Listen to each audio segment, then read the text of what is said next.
في بقى غالية لكل واحد، الأم، سقف لكل أم بقى.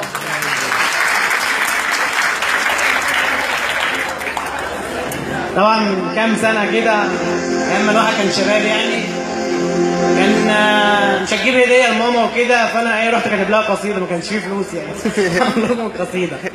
القصيدة اسمها الليلة عيدها، بس أنا ليا وجهة نظر في عيد الأم. قالوا لي مش هتحتفل بالغالية، قالوا لي مش هتحتفل بالغالية، ده الليلة عيدها ولا أنت ما توعاش. غالية غالية وعيدها ليلة، يا بلاش. طب هي كام ليلة وجعي ما نيمهاش، طب هي كام ليلة وجعي ما نيمهاش. كانوا يقولوا لها في غيابي نامي، تقول ازاي انام ولسه ضيع عيني ما جاش. كانوا يقولوا لها ابتسمي، تقول ازاي ابتسم ولسه ابو ابتسامة حلوة ما عداش. كانوا يقولوا لها كلي، تقول ازاي تدخل بطني لقمة لسه ابن بطني ما دقهاش. وتقولوا لي عيدها ليلة، ازاي عيدها ليلة وانا حسيت بحضنها احاسيس في غير حضنها ما حسيتهاش.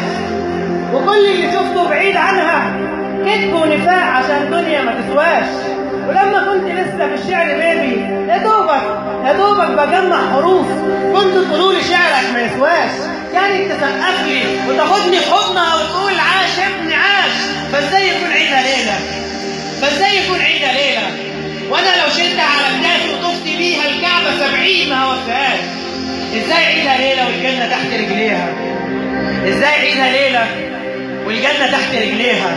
هي الجنة رخصت ولا احنا عقلنا طاش؟ ده لو مقامها عندي ليلة يبقى عمرها اللي عاش وعشاني راح بلاش. فانتوا لو عيد امهاتكم عندكم ليلة بلاش.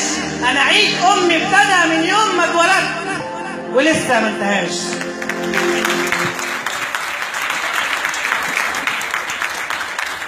طبعا بقول لها كل سنة وانت طيبة في مارس وفي ابريل وفي كل يوم.